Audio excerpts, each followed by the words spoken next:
Yan guys, pinaghalo ko yung glutinous flour at saka brown sugar. So, ayan. Gagawa ko ng tubig. Yan, lalagyan natin ng, hindi ko na sinukat yan guys, basta isang pakete na glutinous flour, yung kalahating kilo. Lagyan ko siya ng gata. So, paunti-unti lang yan lagay natin ng gata guys, para hindi siya mabigla. Kasi mahirap pag lumabnaw. So, yan guys, nilagay ko na yung buko. So, imimix pa natin yan. Pagka-mix nito, ire-rest natin bago natin balutin guys. So, haluin lang natin mabuti. Yan siya guys, nilagyan ko siya ng konting vanilla tsaka dinagdagan ko pa ng gata. Bali, isang lata mahigit yung nagamit ko. Ayan, sa 500 grams. Tapos, mga kulang-kulang 1/4 na asukal. Konting vanilla guys. Ayan. Rest muna natin ng 30 minutes bago tayo magbalot. Guys, magbalot na tayo ng tubig. Ayan, brasan muna natin ng oil yung ating dahon. Ayan, para hindi siya dumikit. Then, ito yung ating mixture. Ayan, napahinga na yan siya.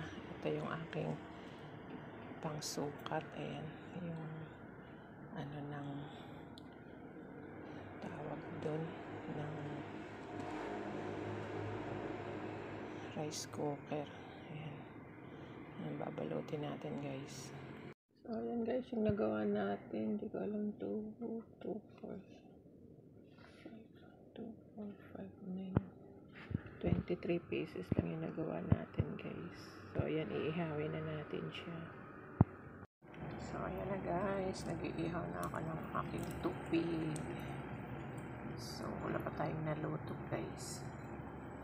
Ayan, ihaw pa lang. Balik na rin natin guys, pero di pa yan luto. So babalik na rin pa uli natin yan mamaya.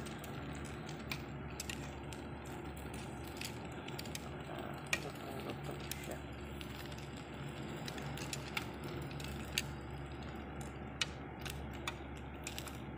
Sinip natin ito nasa ibaba.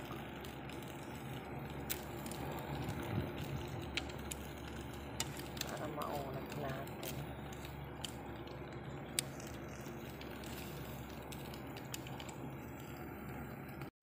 Ayan guys, yung ating toothpaste. Ayan. Bango-bango niya guys. Grabe.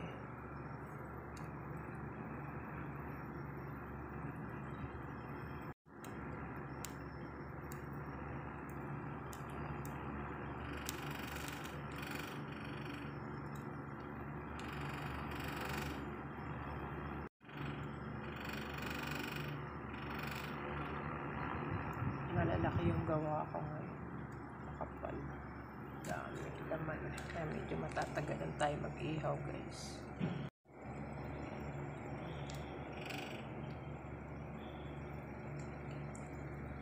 Tuin natin mabuti. So ayan na guys. Almost done na ang ating tubig. Yan, last batch na yan. Tagal mag-ihaw guys.